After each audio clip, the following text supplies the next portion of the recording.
नमस्कार, जय हिंद साथियों। मैं अर्जुन और स्वागत करता हूं आपके अपने प्यारे से YouTube channel skill warrior dream 450 पे। आई होप कि आप लोग स्वस्थ होंगे, मस्त होंगे और पढ़ने में व्यस्त होंगे। जैसा कि आप लोग जान रहे हैं कि हम लोग इस चैनल के माध्यम से 9, 10, 11 और 12 के सभी सब्जेक्ट को पढ़ते हैं। तो आज हम लोग हिंदी व्याकरण को पढ़ेंगे। हिंदी व्याकरण में हम लोग संधि को पढ़ रहे थे। तो संधि में हम लोग पार्ट 1 आप लोग को दे दिए गए थे। तो पार्ट 1 में हम लोग को संधि देख लिए थे। तो संधि में हम लोग देख लिए थे कि संधि किसे कहते हैं, संधि कितने प्रकार के होते हैं। उसमें हम लोग देखें कि संधि 3 प्रकार के होते हैं, स्वर संधि, व्यंजन संधि और विसर्ग संधि।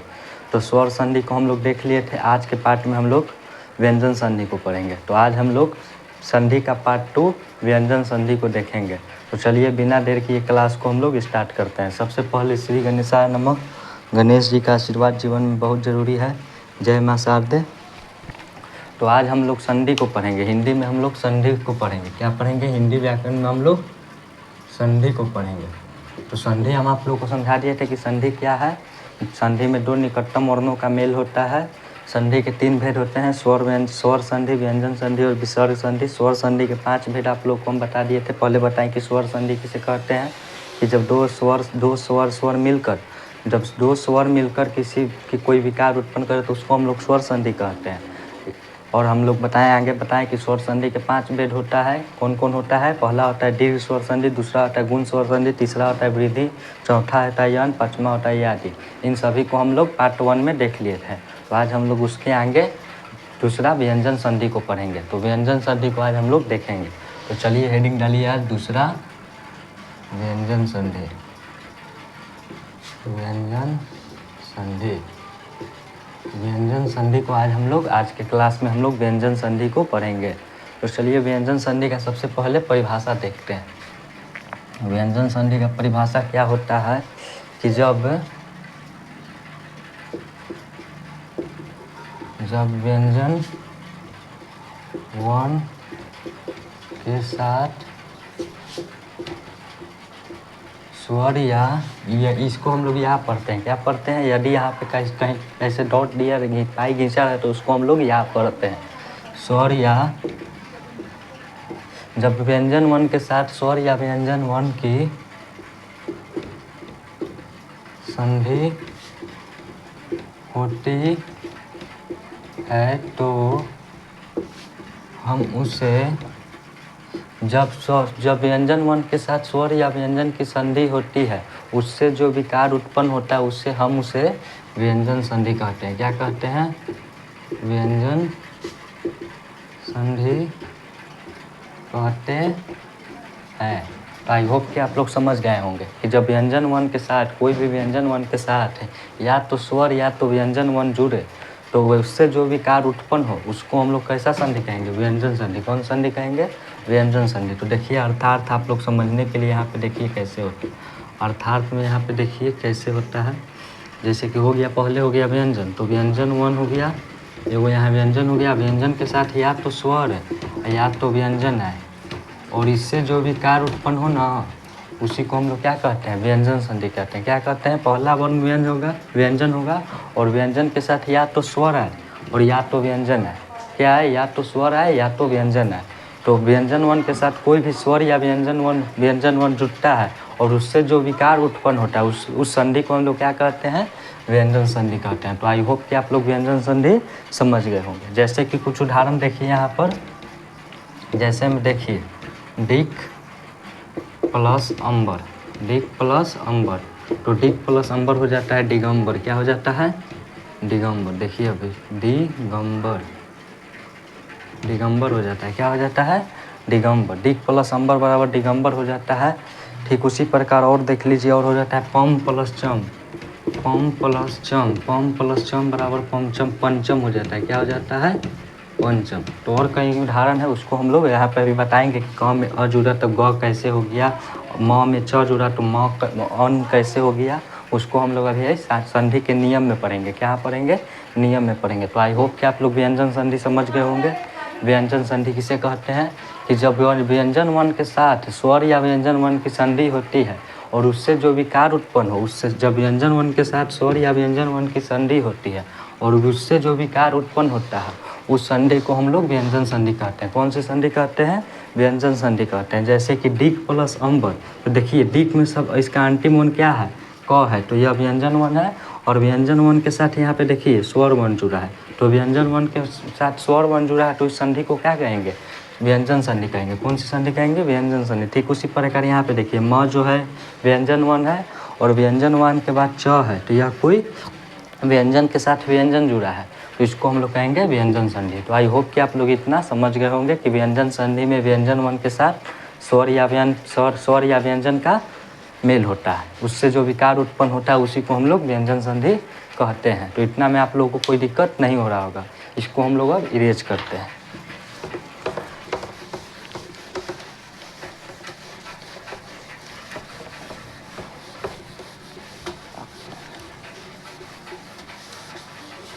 इसको हम लोग, चलिए अब आपको मन में सवाल उठता होगा कि व्यंजन वन तो हम लोग देख लिए, जिस प्रकार हम लोग स्वर्ण वन देखे थे, स्वर्ण वन के 5 भेद होते हैं, तो यहाँ पे आप लोगों को मन में सवाल उठ रहा होगा कि व्यंजन संधि के कितने भेद होते हैं। माफ़ करिएगा, लगता है कि पीछे हम लोग को हमसे वर्ण बुला गया। व्यंजन संधि होता है, क्या होता है? व्यंजन संधि। तो व्यंजन संधि के कितने भेद होते हैं, यहाँ पे आप लोग से सवाल उठ रहा होगा कि व्यंजन संधि के कितने भेद होते हैं। तो यहाँ एक नोट पॉइंट लिखिएगा कि व्यंजन संधि के कोई भेद नहीं होता है। व्यंजन संधि का कोई भी भेद नहीं होता है, लेकिन लिखिएगा, लेकिन नियम अवश्य है, नियम अवश्य होता है। कुछ नियम है, उसी को हम लोग पढ़ेंगे। तो देखिए नोट में क्या कर रहा है, नोट में कह रहा है कि व्यंजन संधि के कोई भी भेद नहीं है। जिस प्रकार स्वर संधि का 5 गो भेद था, दीर्घ, गुण, वृद्धि, यन और आदि, उसी प्रकार व्यंजन का देखिए स्वर संधि का तो 5 भेद था, लेकिन यहाँ पे व्यंजन संधि का कोई भी भेद नहीं होता। इसका मतलब कि इसका भेद नहीं होता है, लेकिन इसके कुछ नियम अवश्य है, तो उन्हीं नियमों को हम लोग पढ़ेंगे। ठीक है, तो आज के क्लास में हम लोग व्यंजन संधि को पढ़ेंगे और व्यंजन संधि के कुछ नियम है उसको हम लोग देखेंगे। तो चलिए हम लोग व्यंजन संधि के कुछ नियम देखते हैं। तो नियम तो कई सारे हैं, व्यंजन संधि के बहुत सारे नियम हैं, लेकिन बहुत सारे को हम लोग नहीं पढ़ेंगे। जो महत्वपूर्ण है नियम, उसी को हम लोग पढ़ेंगे, जिससे आपका ना चाहे तो आपका कोई भी एग्ज़ाम हो, ऐसे नियम को हम लोग पढ़ लेंगे कि ताकि आपके प्रश्न जो एग्ज़ाम में पूछे जाए उसको हम लोग हल कर लेंगे। तो चलिए हम लोग कुछ नियम को देखते हैं। तो मेन नियम 5 होते हैं। मेन नियम 5 होते हैं। 5 नियम जो है वो बहुत महत्वपूर्ण है। उसके बाद भी कई नियम है, पर वो ज़्यादातर क्वेश्चन उससे नहीं पूछा जाता। ये 5 नियम महत्वपूर्ण है, उन्हीं 5 नियमों को हम लोग पढ़ेंगे। तो नियम नंबर पहला लिखिएगा, नियम नंबर पहला लिखिए। नियम नंबर पहला क्या कहता है कि यदि म के बाद, डायरेक्ट समझिए इसको, हम लोग डायरेक्ट हम समझाते हैं, आप लोग परिभाषा खुद से लिखिएगा कि यदि म के बाद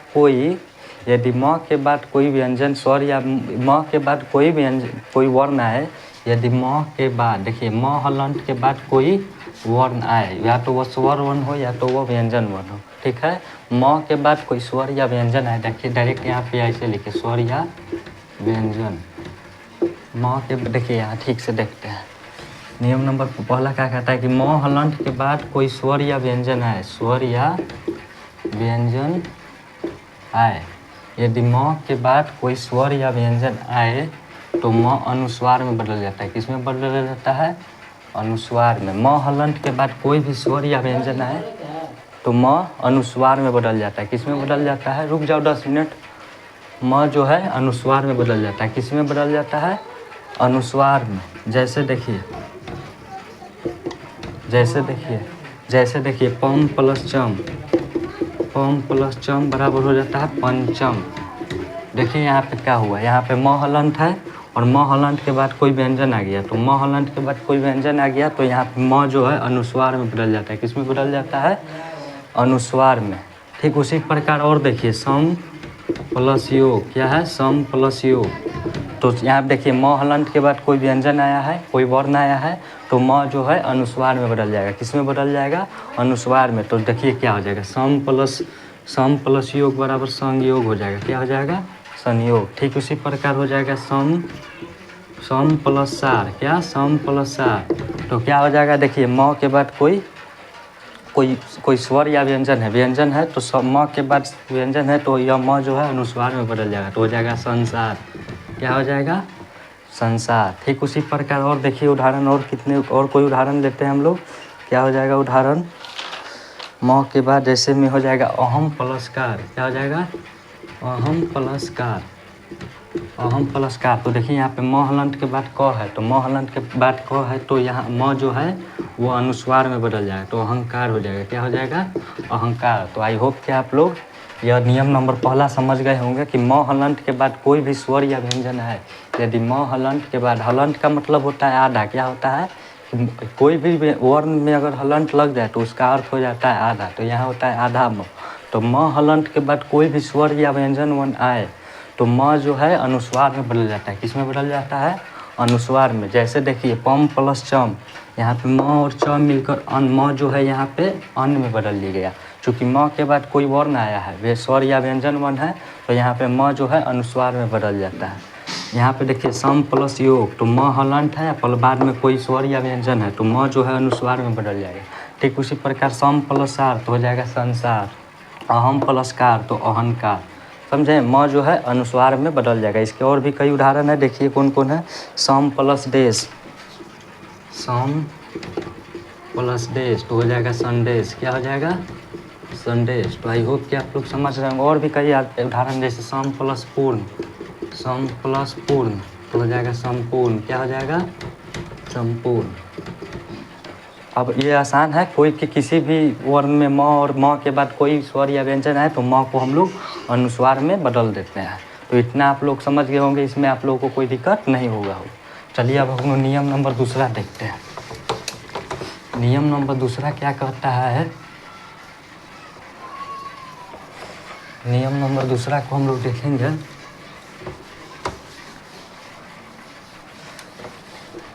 नियम नंबर दूसरा कहता है, नियम नंबर दूसरा लिखिए। नियम नंबर दूसरा कहता है कि यदि माफ़ करिएगा, यहाँ पे देखिए यदि क हलंत, च हलंत, ट हलंत और प हलंत के बाद इतना के बाद म या न आए। क्या है? म या न आए।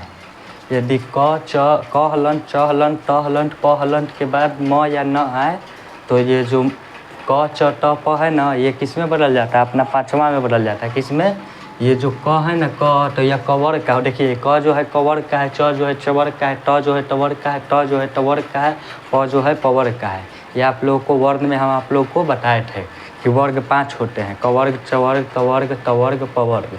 तो ये अपने वर्ग का पाँचवा हो जाता है। कैसे? कितना हो जाता है? पाँचवा। देखिए जैसे कि देखिए क यहाँ पे समझिए, क हलंत, च हलंत, ट हलंत और प हलंत। प हलंत के बाद कोई म या न है। क्या है? म या न हलंत है ना, तो ये अपने वर्ण का पाँचवा वर्ण हो जाता है। कौन सा वर्ण हो जाता है? पाँचवा वर्ण। ये जो है ना, ये अपने वर्ग का पाँचवा हो जाता है। देखिए कैसे होगा, कुछ उदाहरण से हम लोग समझते हैं। मान लीजिए कि यहाँ पे दे देगा वाक प्लस मैं। क्या हो जाएगा? वाक प्लस मैं। पहला क्वेश्चन दे दिया वाक प्लस मैं, यहाँ पे ट। समझिएगा, ठीक से समझिएगा, ये बहुत महत्वपूर्ण है। वाक प्लस मैं दे दे। क्या दे दे? वाक प्लस मैं। तो देखिए इसके अंत में क्या है? क है। क्या है? क हलंत। और इसके अंत में म यह है। क्या है? म है। तो देखिए म और न है। देखिए माफ़ करिएगा, यहाँ पर म और न पूरा होता है। क्या होता है? पूरा। कोई गलती हो गया, माफ़ करिएगा। देखिए वाक प्लस मैं। क्या है? वाक प्लस मैं। तो यहाँ पे देखेंगे कि क जो है हलंत है, तो क हलंत के बाद म आ गया। क्या आ गया?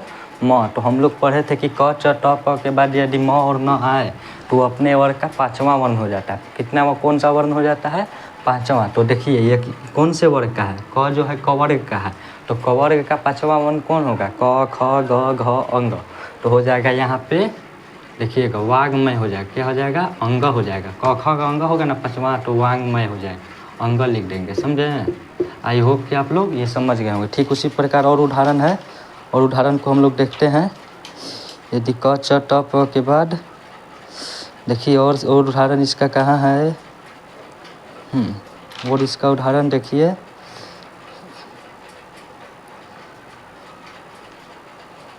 और इसका उदाहरण इसका नियम नंबर 3 नियम देखिए दिक प्लस अंबर, देखें यहाँ पे वाग प्लस मैं देखें। अब देखिए आप लोग यहाँ पे, अब देखिए किसी वर्ग का पंचम हो जाता है, जैसे कि देखिए जगत, और भी उदाहरण देखिए, जगत प्लस नाथ, क्या है, जगत प्लस नाथ। ठीक उसी प्रकार और होगा उठ प्लस नटी, उठ प्लस नटी। और उदाहरण ले लीजिए तट प्लस मैं। चलिए इतना उदाहरण हम लोग देखते हैं। तो देखिए यहाँ क्या है, जगत प्लस नाथ, जगत प्लस नाथ। तो यहाँ पर हम लोग देखेंगे कि ट हलंत है, क्या है, ट हलंत है, और ट हलंत के बाद न आ गया है, क्या आ गया है, न। तो हम लोग पढ़े हैं कि यदि क च ट प के बाद यदि म और न आए तो वो अपने पहले वाले वर्ण का पाँचवा वर्ण हो जाता है। कितना वर्ण, पाँचवा वर्ण। तो ट ठ ड ड में ट वर्ग में कौन सा पाँचवा वर्ण कौन सा होता है, तो न होता है, ट ठ ड ढ न। तो ये क्या हो जाएगा, न हलंत हो जाएगा, क्या हो जाएगा, न हो जाएगा। ये देखिए यहाँ पे आधा होता है, क्या होता है, आधा होता है। तो जगतनाथ में क्या हो जाएगा, ट जो है न में बदल जाएगा, किस में बदल जाएगा, न में। देखिए क्या हो जाएगा, जगन्नाथ, या हम लोग इसको ऐसे भी लिख सकते हैं, जगन्नाथ। न हलंत को हम लोग आधा से रिप्रेजेंट कर देते हैं, इसमें आप लोगों को कोई दिक्कत नहीं हुआ होगा। यहाँ पे वाग में या आधा ज्ञ है, क्या है, माफ़ करिएगा, आधा अंग है, क्या है, आधा अंग है। तो इसको पढ़ेंगे वाग में, इसको पढ़ेंगे जगन्नाथ। तो जगन्नाथ ऐसे हम लोग लिखते हैं, लेकिन इसको हम लोग दर्शाते ऐसे हैं। तो आई होप कि आप लोग समझ गए होंगे। फिर है उठ प्लस नटी, क्या है, उठ प्लस नटी। तो देखिए इसके अंत में ट है, ट के बाद न आ गया है। तो ट के बाद न आ गया है तो वो अपने वर्ग का कितना कौन सा वर्ण हो जाएगा, पाँचवा वर्ण हो जाएगा। तो अभी आप बताएं कि ट ठ ड ढ में पाँचवा वर्ण न होता है, तो हो जाएगा उ आधा न टी, उन्नति हो जाएगा, समझे। आई होप कि आप लोग समझ गए होंगे। ठीक उसी प्रकार टड प्लस मैं, तो टड प्लस मैं में क्या हो जाएगा, अपने वर्ग का ट ठ ड ढ न। तो ये देखिए ड आ गया ना, इसके लास्ट वाला वर्ण ड आ गया। तो ड के बाद क्या है, म है ना। यदि किसी वर्ग के साथ म या ना आवे तो वो अपने वर्ग का पाँचवा वर्ण हो जाता है। कौन सा वर्ण हो जाता है, तो देखिए ड कौन में है, ड जो है ट वाला में, ट ठ ड होता है, ट ठ ड होता है। तो देखिए ये ट वर्ग में होगा, ये कौन से वर्ग में होगा, ट वर्ग में होगा। तो ट वर्ग का ये तीसरा वर्ण है। यदि ट वर्ग में यह देखिए म जुटा है ना, म या न जुटता है तो वो अपने वर्ग का पाँचवा वर्ण होता है। तो पाँचवा वर्ण क्या हो जाएगा, पाँचवा वर्ण न हो जाएगा। तो यहाँ पे तन्मय हो जाएगा, क्या हो जाएगा, तन्मय। आई होप कि आप लोग समझ गए होंगे। कुछ नहीं है, यदि किसी वर्ग के साथ किसी भी वर्ग के साथ म या न आए तो उस वर्ग का पाँचवा अक्षर हो जाएगा, क्या हो जाएगा, पाँचवा अक्षर हो जाएगा। जैसे कि वाग प्लस मैं वाग्मय हो जाएगा, जगत प्लस नाथ जगन्नाथ हो जाएगा, उठ प्लस नति उन्नति हो जाएगा, तट प्लस मैं तन्मय हो जाएगा।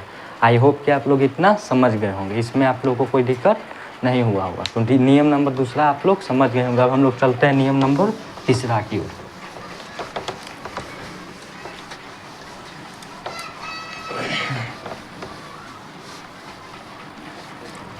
नियम नंबर तीसरा हमारा कहता है, नियम नंबर तीसरा हमारा क्या कहता है कि यदि नियम नंबर तीसरा हमारा कहता है कि यदि त या माफ़ करिएगा, चलिए नियम नंबर तीसरा कहता है कि यदि त या ड के बाद, यदि त या ड के बाद ल हलंत आए, यदि त या ड के बाद ल हलंत आए तो वह ल हलंत में बदल जाता है। क्या में बदल जाता है, यदि त या ड के बाद ल हलंत आए तो वह ल हलंत ही हो जाएगा। जैसे कि देखिए, जैसे उदाहरण से आप लोग समझिए, यदि त हलंत या द हलंत के बाद ल हलंत आए तो वो अपन ल हलंत ही हो जाएगा। क्या हो जाएगा? ल हलंत। जैसे कि उदाहरण से समझिए, उट प्लस लाश, उट प्लस लाश। तो देखिए ट के बाद ल आ गया, क्या आ गया? ल हलंत, ल आ गया। यहाँ पे ल होगा, क्या होगा? ल। देखिए उट प्लस लाश, उट प्लस लाश, माफ़ करिएगा यहाँ पे पूरा ल होगा। यदि त या ट हलंत या ड हलंत के बाद ल आए तो वह ल हलंत में बदल जाता है। किस में बदल जाता है? ल हलंत में। देखिए यहाँ ट हलंत है और इसके बाद आ गया ल, तो यह जो ट है वो ल में बदल जाएगा। किस में बदल जाएगा? ल में। तो हो जाएगा उल्लास, उल्लास। ठीक उसी प्रकार उठ प्लस नटी, उठ प्लस नटी, यह है उठ प्लस नटी। माफ़ करिएगा, नहीं ये तो नटी नहीं, तो नटी में तो ल नहीं ना आएगा। देखिए नटी में तो ल नहीं ना आ रहा है, ल वाला आना चाहिए। तो ल वाला क्या हो जाएगा? उठ, उठ प्लस नटी वाला हो गया। दूसरा हम लोग लिखेंगे खट प्लस लाश। क्या लिखेंगे? खट प्लस लाश, खट प्लस लाश। ठीक है, लिखेंगे बीट प्लस ला, बीट प्लस ला। चलिए देखिए यहाँ पे क्या कहता है कि यदि त के बाद ट हलंत के बाद ल है तो वो ट जो है आधा ल में बदल जाएगा। किस में बदल जाएगा? आधा ल में। ल हलंत का मतलब होता है आधा ल। तो देखिए खट प्लस लाश, तो यहाँ इसके अंतिम वन ट हलंत है और इसके पहला वन ल है। तो ट हलंत के बाद ल आता है तो वो ल हलंत में बदल जाता है। किस में बदल जाता है? ल हलंत में। तो यहाँ पे क्या हो जाएगा? ख, और ट की जगह आधा ल हो जाएगा। लाश है तो लाश, खल्लास। क्या हो जाएगा? खल्लास। तो आई होप कि आप लोग समझ गए। ठीक इसी प्रकार बीट प्लस ला, तो ट जो है आधा ल में बदल जाएगा, तो हो जाएगा बिल्ला। तो आई होप कि आप लोग नियम नंबर तीसरा भी समझ गए होंगे कि यदि त या ड हलंत के बाद, यदि देखिए यहाँ पे मार्कर थोड़ा स्लो चल रहा है, यदि त या ड हलंत के बाद, त या ड हलंत के बाद ल आए तो वह ल हलंत में बदल जाता है। किस में बदल जाता है? ल हलंत में। जैसे कि है उदाहरण देखिए, जैसे यहाँ पे जैसे लिख लीजिए, जैसे है उठ प्लस लाश तो उल्लास हो गया, खट प्लस लाश तो खल्लास हो गया, बीट प्लस ला तो बिल्ला हो गया। यहाँ पे ट हलंत आया और ट हलंत के बाद ल आया तो सब आधा ल में बदल गया। देखिए ल हलंत में बदल गया। समझ गए? आई होप कि आप लोग समझ गए होंगे। नियम नंबर तीसरा भी आप लोग समझ गए होंगे। अब हम लोग चलेंगे नियम नंबर चौथा की ओर। किसमें चलेंगे? नियम नंबर चौथा की ओर। नियम नंबर चौथा क्या कहता है? नियम नंबर चौथा को हम लोग देखेंगे। नियम नंबर चौथा हमारा कहता है कि यदि त हलंत, ट या ड हलंत के बाद, चलिए इसको हम लोग पहले इरेज करते हैं। नियम नंबर चौथा हमारा कहता है कि यदि ट, माफ़ करिएगा मार्कर थोड़ा स्लो चल रहा है, ट या ड हलंत के बाद, ट या ड हलंत के बाद, ट या ड हलंत के बाद च या स है। क्या है? च या स है तो वो आधा च हलंत में बदल जाता है। किस में बदल जाता है? च हलंत में। किस में बदल जाता है? च हलंत में। तो देखिए हम लोग इसके कुछ उदाहरण को देखते हैं। क्या कह रहा है क्वेश्चन कि यदि त या ड हलंत के बाद च या स है, क्या है? च या, माफ़ करिएगा, च या छ है, यहाँ पे क्या होगा? छ होगा। च या छ है तो जो ये दोनों ट और द है वो च हलंत में बदल जाएगा। किस में बदल जाएगा? च हलंत में। जैसे कि देखिए उठ प्लस चारण, क्या है? उठ प्लस चारण। और देखिए उदाहरण उठ प्लस चारण, सट प्लस चरित्र, सट प्लस चरित्र। और उदाहरण देखिए उठ प्लस छेद, उठ प्लस छेद। देखिए क्या कहता है नियम? नियम कहता है कि त हलंत या ड हलंत के बाद च या छ है तो जो ट और द है वो च हलंत में बदल जाएगा। किस में बदल जाएगा? च हलंत में। तो यहाँ पे देखिए प्रश्न क्या है? ट हलंत के बाद च आ रहा है, क्या आ रहा है? ट हलंत के बाद च आ रहा है, तो ट जो है आधा च में बदल जाएगा। तो क्या हो जाएगा यहाँ पे? उ आधा च, चा र न, उच्चारण हो जाएगा। आई होप कि आप लोग समझ गए होंगे कि ट हलंत के बाद च आया तो ट को हम लोग आधा च में बदल देंगे। ठीक उसी प्रकार सट प्लस चरित है तो इसको ट हलंत के बाद च आ गया तो ये ट हलंत को हम लोग आधा च में बदल देंगे। तो क्या हो जाएगा? सच्चरित हो जाएगा। देखिए कुछ नहीं, एकदम आसान है। संधि तो सबसे आसान है। उठ प्लस छेद, यहाँ ट के बाद छ आ गया। देखिए ट के बाद छ आ गया तो ट जो है किस में? आधा च में बदल जाएगा। तो हो जाएगा क्या? उच्छेद। क्या हो जाएगा? उच्छेद। तो आई होप कि आप लोग नियम नंबर चौथा भी समझ गए होंगे। नियम नंबर चौथा क्या कहता है कि यदि ट या ड हलंत के बाद च या छ है तो जो ट और द है वो च हलंत में बदल जाएगा। किस में बदल जाएगा? च हलंत में। जैसे कि हो गया उठ प्लस चारण तो उच्चारण हो गया, सट प्लस चरित तो सच्चरित हो गया। उठ प्लस छेद बराबर उच्छेद हो गया। तो आई होप कि आप लोग नियम नंबर पहला, नियम नंबर दूसरा, नियम नंबर तीसरा, नियम चौथा और नियम नंबर पाँचवा अभी हम लोग देखेंगे। चौथा तक आप लोग समझ गए होंगे। चलिए अब हम लोग पाँचवा नियम को देखते हैं, लास्ट होगा। पाँचवा नियम हमारा लास्ट नियम है। नियम बहुत सारे हैं लेकिन 5 नियम हम लोग पढ़ेंगे। इस पर आपका सारा प्रश्न बन जाएगा। चाहे आप 9 कोई भी एग्ज़ाम का पेपर उठाकर देख लीजिए, और नहीं बनेगा तो आप हमको कहिएगा। कुछ अपवाद होते हैं। क्या होते हैं? अपवाद। जैसे कि देखिए, जैसे अपवाद होता है सम प्लस कृत। क्या होता है? सम प्लस कृत। तो यहाँ हो जाता है संस्कृत। ये कुछ अपवाद होते हैं जो हम लोग को नहीं पढ़ना। ये देखिए, सम और कृत मिलकर संस्कृत बना देते हैं। तो कुछ अपवाद होता है। क्या होता है? अपवाद। तो उसको हम लोग नहीं देखेंगे। केवल हम लोग इतना देखेंगे कि हमारा काम, हमारा क्वेश्चन बोर्ड में बन जाए। तो नियम नंबर अब हम लोग 5वां देखेंगे। कौन सा नियम देखेंगे? 5वां। तो 5वां नियम क्या कहता है उसको हम लोग देखेंगे।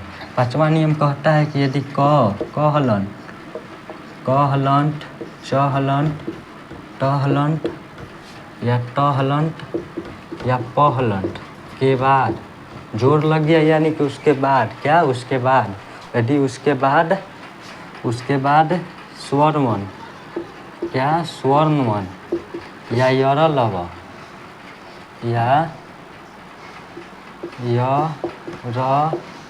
ल और व आए, या यरलव आए, या यरलव आए, या किसी वर्ग का तीसरा और चौथा वर्ण है। तीसरा और चौथा, यहाँ पे तीसरा और चौथा वर्ण है। कौन सा है? तीसरा या चौथा वर्ण है।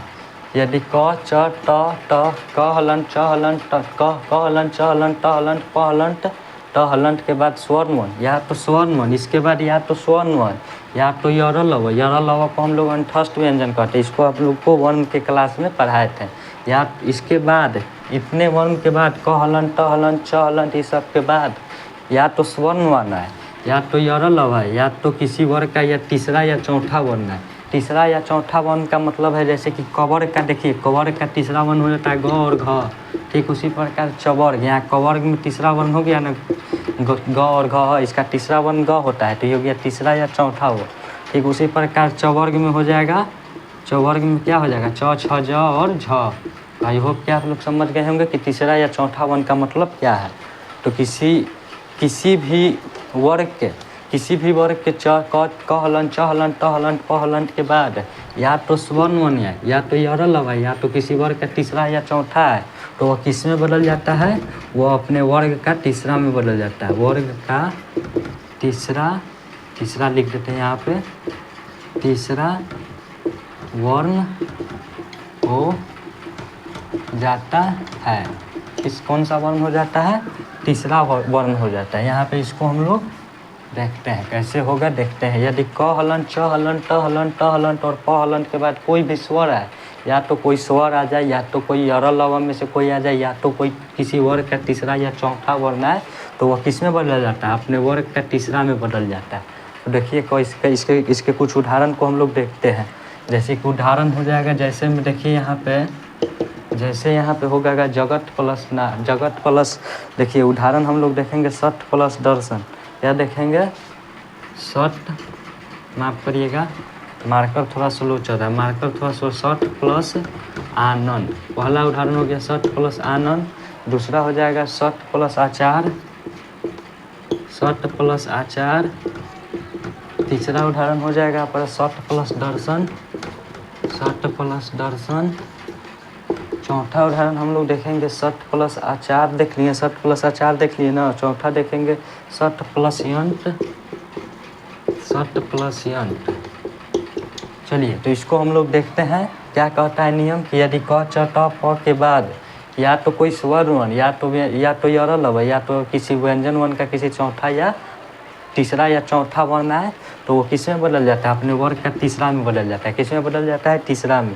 तो देखिए ट है, ट के बाद क्या आया है? स्वर्णवन। या यहाँ पे क्या है? स्वर्णवन है, तो स्वर्णवन आ गया। तो कहता है नियम क्या कहता है कि वो अपने वर्ग का तीसरा वर्ण में बदल जाएगा। तो ट का तीसरा वर्ण क्या होगा? ट, ठ, ड। तो क्या हो जाएगा?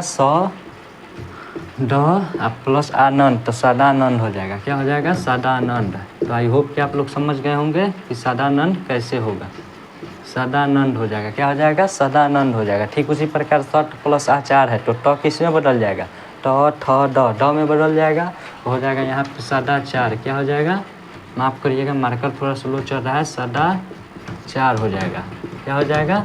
सदाचार हो जाएगा। सदाचार हो। ठीक उसी प्रकार सट प्लस दर्शन, तो देखिए स ट के बाद क्या आ गया? ड। तो ड क्या है? ट तीसरा वर्ण है, किसी वर्ग का तीसरा या चौथा वर्ण है। देखिए ट ठ ड, टवर्ग में देखिए टवर्ग में ट ठ ड के बाद ढ आता है, तो ये तीसरा और चौथा वर्ण है। कौन सा वर्ण है? तीसरा या चौथा वर्ण है। तो किसे क्या कहता है? रूल क्या कहता है कि यदि किसी इतना के बाद कोई तीसरा या चौथा वर्ण है तो वो अपने वर्ग का तीसरा हो जाता है। क्या हो जाता है? तीसरा। तो इस सट प्लस दर्शन बराबर हो जाएगा सट दर्शन। सट दर्शन। तो आई होप कि आप लोग समझ गए। फिर होता है सट प्लस यंत्र, तो ट जो है किस में? माफ़ करिएगा, यहाँ पे ट का तीसरा वर्ण। ट का तीसरा क्या होगा? ट का तीसरा क्या होगा? ट ठ ड, तो सट दर्शन हो जाएगा। क्या हो जाएगा? सट दर्शन। माफ़ करिएगा, गलती हो गया, ध्यान नहीं दिया। सट दर्शन हो जाएगा। क्या हो जाएगा? स ट के ट वाला में तीसरा क्या होता है? ट ठ ड, तो ड हम लोग ऐसे लिखते हैं, तो सट दर्शन हो जाएगा। ठीक उसी प्रकार सट प्लस यंत्र, तो देखिए यह आ गया ना, यह आ गया, तो यहाँ पे यर लव कहता है ना, यर लव। यदि इतना के बाद कोई या तो यर लव हो तो यर लव आ गया ना, इतना के बाद यह आ गया। यर लव कहता है या तो स्वर्ण मन हो, या तो यर लव हो, या तो तीसरा या चौथा हो। तो यहाँ पे यर लव आ गया, तो ये अपने पहले वाले का तीसरा हो जाएगा। तो तीसरा क्या हो जाएगा? षड्यंत्र। तो षड्यंत्र, तो षड्यंत्र हो जाएगा। तो आई होप कि आप लोग नियम नंबर 5वां भी समझ गए होंगे। 5वां नियम क्या कहता है कि यदि क च ट प के बाद या तो स्वर्ण वर्ण आ जाए, या तो यर लव आ जाए, या किसी वर्ग का तीसरा या चौथा वर्ण है। क्या है?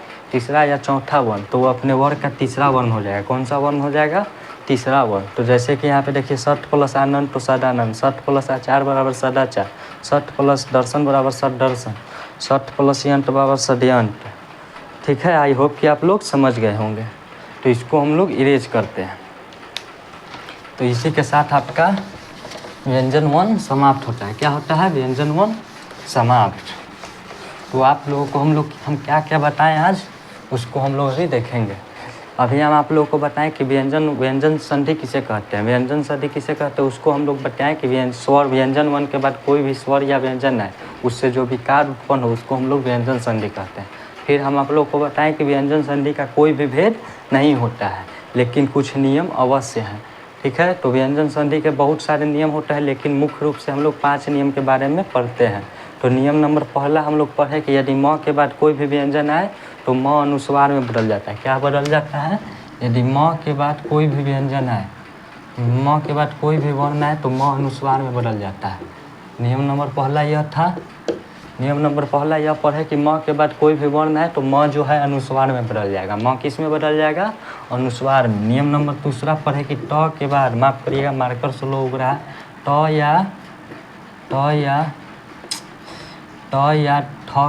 ड के बाद, ट या ड हलंत के बाद, ट या ड हलंत के बाद ल हलंत ल आए, ट या ड हलंत के बाद ल आए तो ल हलंत में बदल जाएगा। किस में बदल जाएगा?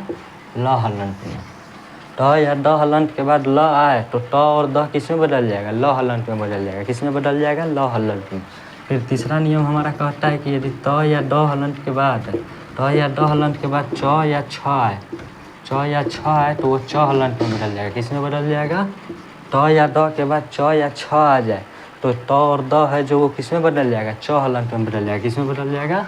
च हलंत में। तीसरा नियम हम लोग ये पढ़े। चौथा नियम पढ़े कि कोई भी वर्ग किसी भी वर्ग के बाद या तो वह क हो, या तो वह क हो, या वह च हो, या ट हो, या प, या ट हो, या प हो, प हो। इसके बाद इसके बाद क्या? इसके बाद म या न है। क्या आ जाए? म या न आ जाए। म या न आ जाए तो ये किस में बदल जाता है? म या न आ जाए तो ये अपने वर्ग का 5वां वर्ण हो जाता है। कौन सा वर्ण हो जाता है? 5वां वर्ण।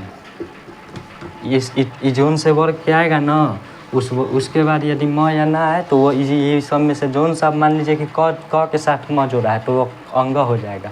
क्या हो जाएगा? यदि च के बाद म या न जुटा है तो वह इया हो जाएगा। यदि ट के साथ म या न जोड़ा है तो ट ठ ड न टवर्गी न हो जाएगा। फिर ट के बाद है तो न हो जाएगा। यदि प के बाद है तो प फ ब भ म। प के बाद म या न जुड़ा है तो वह म हो जाएगा। तो आई होप कि आप लोग नियम नंबर 4 समझ गए होंगे। फिर नियम नंबर 5 हम आप लोग को भी बताएं कि क च ट प के बाद यदि यर लव इतना के बाद यदि यर लव या कोई स्वर्ण मन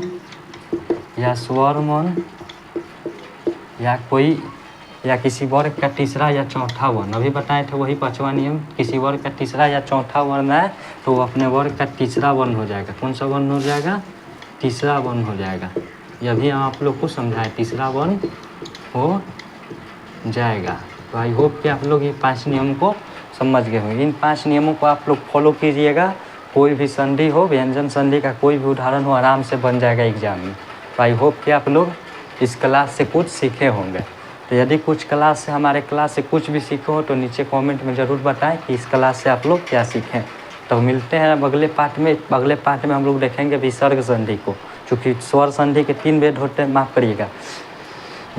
करिएगा, संधि के 3 भेद होते हैं, स्वर संधि, व्यंजन संधि, विसर्ग संधि। तो स्वर संधि को हम लोग देख लिए, व्यंजन संधि को देख लिए। अब हम लोग पार्ट 3 में देखेंगे विसर्ग संधि को। तो मिलते हैं अगले पार्ट में। तब तक के लिए आप लोग हंसते रहिए, मुस्कुराते रहिए। धन्यवाद।